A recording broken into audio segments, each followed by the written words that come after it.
ಯಾರೋ ನೀರಲ್ಲಿ ಸ್ವಲ್ಪ ಜನ ಇದ್ದಾರೆ. ಬೆಟ್ಟ ಮೇಲೆ ಹತ್ತಿದ್ದೀನಿ. ನಮಸ್ಕಾರ ಗೆಳೆಯರೆ, ನಾನು ಇವತ್ತು ತೋರಿಸ್ತಾ ಇರೋದು ಜೈನರ ಬಸತಿ. ಹಾಗೆ ಇದಕ್ಕೆ ಹೆಸರು ಮಂದಾರಗಿರಿ ಅಂತಲೂ ಕರೀತಾರೆ. ಇದು ಸುಮಾರು 800 ವರ್ಷಗಳ ಹಳೆಯ ಇತಿಹಾಸ ಇದೆ. ಆದರೆ ಇದರ ನಿರ್ಮಾಣ ಕೊರೋನಾ ಟೈಮಲ್ಲಿ ಅಂತ ಹೇಳ್ತಾ ಇದ್ರು. ಫಸ್ಟ್ ಈಗ ಇದಕ್ಕೆ ಮಂದಾರಗಿರಿ ಅಂತ ಹೇಳ್ತಾ ಇದ್ದಾರೆ. ಈಗ ಇದ್ರದ್ದು ವಿಶೇಷತೆ ಏನಿದೆ ಹೇಳಿ?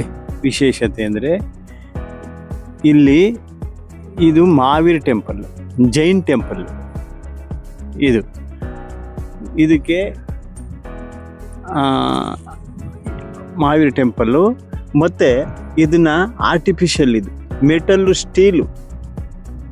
ಈ ಮರ ಮೆಟಲ್ಲು ಸ್ಟೀಲಿಂದ ರೆಡಿ ಮಾಡಿರೋದ್ರಾ?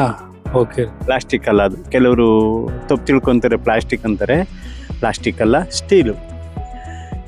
ಇವರು ಹಿಂದೆ ಈ ಜಾಗದಲ್ಲಿ ಬಂದು ಹೋಗಿದ್ರಂತೆ. ಯಾರು? ಇವರು ಮಹಾವೀರ್ ಸ್ವಾಮಿಯವರು. ಇವ್ರಿಗೆ ಫೇವ್ರೇಟ್ ಮರ ಇದು. ಈ ಮರ ಫೇವ್ರೇಟ್ ಮರ ಅವ್ರಿಗೆ? Favourite trees.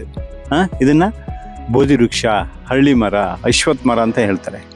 ಅವರು ಧ್ಯಾನ ಮಾಡ್ಬೇಕಾರೆ, ತಪಸ್ ಮಾಡ್ಬೇಕಾರೆ ಈ ಮರದ ಕೆಳಗಡೆನೆ ಕುಂತ್ಕೊಂಡವರು ಧ್ಯಾನ ಮಾಡಿದ್ರು. ಮತ್ತು ಅವರಿಗೆ ಧ್ಯಾನೋದಯ ಆಗಿರೋದು. ಸರಿನಾ? ಆಮೇಲೆ ಇದಕ್ಕೆ ಸಮವಶರಣ ಅಂತಾರೆ. ಈ ಮರಕ್ಕಲ್ಲ, ಇದಕ್ಕೆ, ಈ ಜಾಗಕ್ಕೆ, ಕೂತಿರೋ ಜನಗಳು ಮತ್ತೊಂದು ಇದನ್ನು ತಪಸ್ ಕುಂತ್ಕೊಂಡಿರೋದು ಇವೆಲ್ಲ ಸಮವಶರಣ ಅಂತಾರೆ. ಮತ್ತೆ ಧ್ಯಾನ ಮಂದಿರ ಅಂತ ಹೇಳ್ತಾರೆ. ಯಾವುದಕ್ಕೆ? ಇದಕ್ಕೆ ಕೂತಿರೋ ಜನಗಳಿಗೆ ಸಮವಶರಣ ಅಂತಾರೆ. ಆಮೇಲೆ ಇವರಲ್ಲಿ ದಿಗಂಬರರು, ಶ್ವೇತಂಬರರು ಅಂತ ಇದೆ. ಸರಿನಾ? ಇವರಲ್ಲಿ ದಿಗಂಬರರು ಬಟ್ಟೆ ಹಾಕಲ್ಲ, ಶ್ವೇತಂಬರರು ಬಟ್ಟೆ ಹಾಕ್ತಾರೆ. ಇಲ್ಲ, ಶ್ವೇತಂಬರರು ಅಂದರೆ ಬ್ರಹ್ಮಚಾರಿಗಳು. ನೋಡಿ, ಆ ಕಡೆ ಇದಾರಲ್ಲ ವೈಟ್ ಶಾರಿ, ಈ ಕಡೆ ಇದಾರಲ್ಲ ನೋಡಿ, ಆ ಕಡೆ ಇದ್ದಾರೆ. ಈ ವೈಟ್ ಸೀರೆ ಹಾಕೊಂಡಿರೋರು ಬ್ರಹ್ಮಚಾರಿಗಳು. ಸರಿನಾ? ಆಮೇಲೆ ಅವರು ಕೆಲವು ಪುಣ್ಯಕ್ಷೇತ್ರಗಳಿಗೆ ಹೋಗ್ಬೇಕಾದ್ರೆ ಹೋಗ್ತಾ ಇರ್ತಾರೆ. ಅವ್ರ ಶಿಷ್ಯರ ಜೊತೆ ಹೋಗ್ತಾ ಇರ್ತಾರೆ. ಅವರು ಬಾಯಿಗೆ ಒಂದು ಬಟ್ಟೆ ಕಟ್ಕೊಂಡು, ಸೈಕಲ್ ಯಾವುದೇ ಬಿಸಿಲಿರಲಿ ಮಳೆ ಇರಲಿ ಹೋಗ್ತಾ ಇರ್ತಾರೆ. ಒಂದು. ಆಮೇಲೆ ಇವರೆಲ್ಲ ಕುಂತಿದ್ದಾರಲ್ಲ,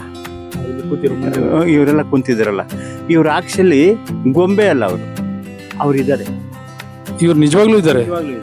ಹೆಂಗೆ ಅಂದರೆ ಅವರು ಜೀವ ಇದ್ದಂಗೆನೆ ಈ ಸನ್ನಿಧಿಲಿ ನಮ್ದೊಂದು ಸ್ಟ್ಯಾಚ್ಯೂ ಇರಲಿ ಅಂತ ಹೇಳ್ಬಿಟ್ಟು ಅವರ ಸ್ಟ್ಯಾಚ್ಯೂನ ಮಾಡಿಸ್ಕೊಂಡು ಕುಂತಿರೋದು. ಒಂದು ಸ್ಟ್ಯಾಚ್ಯೂಗೆ ಒಬ್ಬರಿಗೆ 50,000 ರೂಪಾಯಿ. ನೋಡಿ, ಇಲ್ಲಿ ಕೂತಿರೋರೆಲ್ಲ ನಿಜವಾದ ಮನುಷ್ಯರೇ. ಅವರು 50,000 ಕೊಟ್ಟು ಇಲ್ಲಿ ತಮ್ಮ ಮೂರ್ತಿಯನ್ನು ಪ್ರತಿಷ್ಠಾಪನೆ ಮಾಡ್ಕೊಂಡಿದ್ದಾರೆ. ಮತ್ತೆ ಅವರು ವರ್ಷಕ್ಕೆ 3-4 ಸಲ ಈ ಪ್ಲೇಸಿಗೆ ಬಂದೋಗ್ತಾರೆ. ಅವ್ರ ಸ್ಟ್ಯಾಚ್ಯೂ ನೋಡಿ ಮತ್ತೆ ದೇವಸ್ಥಾನ ಪೂಜೆ ಮಾಡಿಸ್ಕೊಂಡು ಅಭಿಷೇಕ ಮಾಡಿಸ್ಕೊಂಡು ಹೋಗ್ತಾರೆ. ಇದರಿಂದ ಅವ್ರಿಗೆ ತುಂಬಾ ಒಳ್ಳೇದಾಗಿದೆ. ಅದು. ಆಮೇಲೆ ಈ ಗೊಂಬೆ ಇದಾರಲ್ಲ, ಚಿಕ್ಕ ಇವ್ರು ಇದಾರಲ್ಲ, ಇವರು ತೀರ್ಥಂಕರರೇ. ಇವರು ಸುತ್ತ 72 ಜನ ಇದ್ದಾರೆ. 72 ಜನಕ್ಕೂ ಒಂದೊಂದು ನೇಮ್ ಇದೆ, ಮತ್ತೆ ಒಂದೊಂದು ಚಿಹ್ನೆ ಇದೆ ಅವ್ರಿಗೆ. ಇವ್ರಿಗೆ 72 ಜನಕ್ಕೂ ಒಂದೊಂದು ಚಿಹ್ನೆ ಇದೆ, ಮತ್ತೆ ಒಂದು ನೇಮ್ ಇದೆ. ಇವರು ತೀರ್ಥಂಕರರೇ. ಆಮೇಲೆ ಹಂಗೆ ಬನ್ನಿ, ಇವ್ರು ಗ್ಲಾಸ್ ಒಳಗಡೆ ಇದಾರಲ್ಲ, ಈ ಗ್ಲಾಸ್ ಒಳಗಡೆ ಇವ್ರಿಗೆ 24 ಜನ ತೀರ್ಥಂಕರರು. 24 ಇದ್ದಾರೆ ಇಲ್ಲಿ. 24 ಜನ ಸುತ್ತ 24 ಜನ ಇದ್ದಾರೆ. 24ನೇರಲ್ಲಿ ಲಾಸ್ಟ್ನವರು ಮಹಾವೀರ್ ಸ್ವಾಮಿ. ಅಲ್ಲಿ ಮುಂದೆಗಡೆ ಒಂದು ಮೂರ್ತಿ ಇದೆ ನೋಡಿ, ಇದು ಲಾಸ್ಟ್ನರ್ ಮಹಾವೀರ್ ಸ್ವಾಮಿ ಅವರು. 24ರಲ್ಲಿ ಲಾಸ್ಟ್ನರ್ ಮಹಾವೀರ್ ಸ್ವಾಮಿ ಅವರು. ಈ ಮರದ ಮೇಲೆ ಇರೋದು ಅವರೇ ಮಹಾವೀರ್ ಸ್ವಾಮಿ. 4 ಕಡೆ ಅವ್ರು ಕುಂತಿದ್ದಾರೆ. ಒಬ್ಬರೇ ಅವರು ಕುಂತಿರೋದು. 4 ಕಡೆ ಕುಂತಿರೋರು ಒಬ್ಬರೇ. ಯಾಕೆ ಅದು ಸಿಂಬಲ್ ಅಂತ ಅಂದರೆ, ಎಲ್ಲ ಕಡೆ 4 ದಿಕ್ಕಿನಲ್ಲೂ ನಾನು ಎಲ್ಲರನ್ನೂ ಒಂದೇ ಸಮ ನೋಡ್ತೀನಿ. ಬಡವರು, ಶ್ರೀಮಂತರು, ಪ್ರಾಣಿ ಪಕ್ಷಿಗಳನ್ನ ಒಂದೇ ಸಮ ನೋಡ್ತೀನಿ ಅನ್ನೋದೊಂದು ಸಿಂಬಲ್ ಅದು. ಆಮೇಲೆ ಇಲ್ಲಿ ನಿಂತಿದ್ದಾರಲ್ಲ, ಅಲ್ಲಿ ನಿಂತಿದ್ದಾರಲ್ಲ ಇವರು, ಆ ಕಡೆ ನಿಂತಿರೋರು ಅಮರಕೀರ್ತಿ. ಯಾವ ಕಡೆ? ಆ ಕಡೆ ನಿಂತಿರೋರು. ಸರಿ.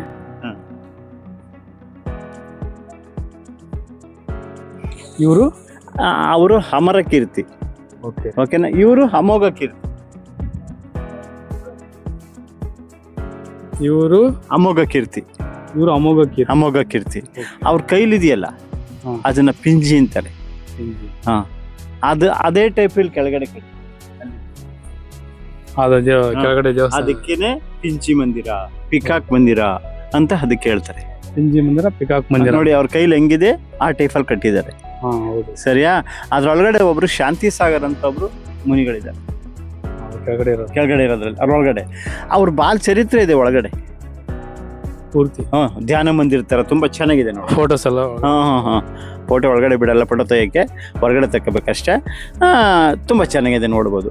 ಆಮೇಲೆ ಅದ್ರ ಪಕ್ಕದಲ್ಲಿ ಮುಂದೆ ಅವರದೊಂದು ಸ್ಟ್ಯಾಚ್ಯೂ ಇದೆ. ಅವರು ಮಹಾವೀರ್ ಸ್ವಾಮಿನೇ ನಿಂತಿರೋದೊಂದು ಸ್ಟ್ಯಾಚ್ಯೂ ಇದೆ ಅವ್ರದ್ದು. ಅದು ಚೆನ್ನಾಗಿದೆ, ನೋಡ್ಬೋದು. ಯಾವ್ದೋ ಬುದ್ಧ?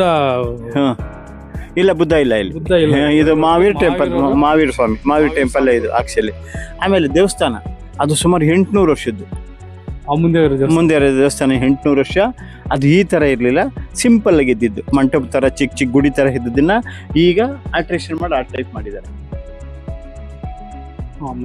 ಮಂದಿರನ. ಅದನ್ನ ಅದ್ರೊಳಗಡೆ ಒಬ್ರು ಶಾಂತಿ ಸಾಗರು, ಪಾರ್ಶ್ವನಾಥ್, ಜಿನ್ವಾಣಿ ಮಂದಿರ, ಕ್ಷೇತ್ರಪಾಲ ಅಂತ 4 ದೇವಸ್ಥಾನ ಇದೆ. ಒಳಗಡೆ 4 ದೇವಸ್ಥಾನ ಇದೆ. ಅದು ತುಂಬಾ ಚೆನ್ನಾಗಿದೆ. ಈ ಪ್ಲೇಸ್ ಒಂಥರ ಟೂರಿಸ್ಟ್ ಪ್ಲೇಸು, ಅಷ್ಟು ಚೆನ್ನಾಗಿದೆ. ಈಗ ಎಲ್ಲಾ ಜನಾಂಗನೂ ಬರುತ್ತೆ. ಎಲ್ಲ ಜನಾಂಗನೂ ಬರುತ್ತೆ. ಮತ್ತೆ ಹಾಲಿಡೇ, ಸಾಟರ್ಡೆ, ಸಂಡೇ, ವೀಕೆಂಡ್ ಇದ್ರಲ್ಲಿ ತುಂಬಾ ಜನ ಬರ್ತಾರೆ. ತುಂಬಾ ಜನ ಬಂದು ತುಂಬಾ ಇಷ್ಟವಾಗಿ ಮಾಡ್ತಾರೆ. ಹಿಂದೆ ಒಂದು ಲೇಕ್ ಇದೆ, ಮೈದಾಳ್ ಕೆರೆ ಅಂತ ಹೇಳ್ಬಿಟ್ಟು ಲೇಕ್ ಇದೆ. ಹಾ, ಅದು ತುಂಬಾ ಚೆನ್ನಾಗಿದೆ, ನೋಡ್ಬೋದು. ತುಂಬಾ ಇಷ್ಟ ಆಗಿದೆ.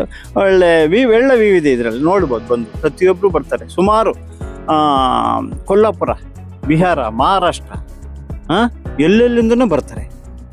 ಇದಕ್ಕೆ ತುಂಬಾ ಇಷ್ಟಪಡ್ತಾರೆ. ಆಮೇಲೆ ತುಂಬಾ ವಾತಾವರಣ ಚೆನ್ನಾಗಿದೆ ಇಲ್ಲಿ. ಬೆಳಗಿನ ಜಾವ ತುಂಬಾ ಚೆನ್ನಾಗಿದೆ. ಮತ್ತೆ ಇಲ್ಲಿ ಸನ್ರೈಸ್ ಇರುತ್ತೆ. ಸನ್ರೈಸ್ ಇರುತ್ತೆ. ಎಷ್ಟು ಗಂಟೆ ಓಪನ್ ಆಗುತ್ತೆ? ನೀವು 6 ಗಂಟೆ ಬಂದು 6:15 ಬಂದ್ರೆ ನಾವು ಓಪನ್ ಮಾಡ್ಕೊಡ್ತೀವಿ. 6:15 ಬಂದ್ರೆ ಓಪನ್ ಆಗಿರುತ್ತೆ. ಮತ್ತೆ ಈ ಕಡೆ ಸನ್ ರೈಟ್ ಇರುತ್ತೆ ಸಾಯಂಕಾಲ ಟೈಮಲ್ಲಿ. ತುಂಬಾ ನೋಡಕ್ಕೆ ತುಂಬಾ ಚೆನ್ನಾಗಿರುತ್ತೆ. ಜನ ಅದಕ್ಕೆ ಅದನ್ನ ಇಷ್ಟಪಡಕ್ಕೆ, ಅದು ನೋಡೋಕ್ಕೋಸ್ಕರನೇ ಇಲ್ಲಿಗೆ ಬರ್ತಾರೆ. ಬೆಳಿಗ್ಗೆ ಮತ್ತೆ ಸಾಯಂಕಾಲ 6 ಗಂಟೆ 7 ಗಂಟೆವರೆಗೂ ಇದ್ದು ಹೋಗ್ತಾರೆ. ಇಲ್ಲಿ ನೀವು ಎಷ್ಟು ವರ್ಷದಿಂದ ಕೆಲಸ ಮಾಡ್ತೀವಿ? ನಾವು 3 ವರ್ಷದಿಂದ ಕೆಲಸ ಮಾಡ್ತಾ ಇದ್ದೀವಿ. ನಿಮ್ಗೆ ಜನ ಬರೋದು ನೋಡಿದ್ರೆ ಏನ್ ಅನ್ಸುತ್ತೆ? ಏನು ಈ ತರ ಹೇಳ್ತಾ ಇದ್ರೆ ನಿಮ್ಗೆ ಏನ್ ಅನ್ಸುತ್ತೆ?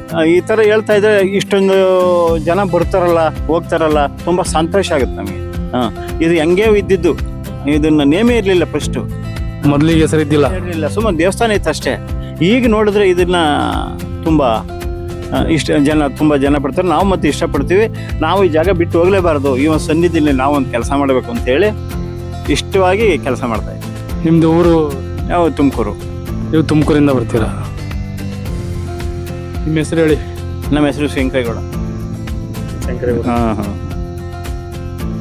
ನೋಡಿ, ಇಲ್ಲಿ ಬಂದ್ರೆ ನೀವು ಇವರು ಶಂಕರೇಗೌಡ ಅವ್ರನ್ನ ಮೀಟ್ ಆಗಿ ಅವರು ಇದ್ರ ಬಗ್ಗೆ ಎಲ್ಲ ಮಾಹಿತಿ ಕೊಡ್ತಾರೆ. ಮತ್ತೆ ಎಷ್ಟು ವರ್ಷದ ಹಳೆಯದು, ಮತ್ತೆ ಇಲ್ಲಿ ಯಾರ್ಯಾರು ಕೂತಿದ್ದಾರೆ, ಬಂದು ಹೋಗಿದ್ದಾರೆ, ಭಕ್ತರಿದ್ದಾರೆ, ಮತ್ತೆ ಇಲ್ಲಿ ನಿಜವಾದ ಮೂರ್ತಿನೂ ಇದ್ದಾವೆ, ಅವರು ಕೂತಿದ್ದಾರೆ, ಅವರು ಬಂದು ಹೋಗ್ತಾರೆ. ಇಲ್ಲಿ ಇದ್ರ ಬಗ್ಗೆ ಮಾಹಿತಿ ಇವರು ತುಂಬ ಚೆನ್ನಾಗಿ ಕೊಡ್ತಾರೆ. ಶಂಕರೇಗೌಡರವ್ರ ಹತ್ರ ಬಂದು ಮೀಟಾಗಿ.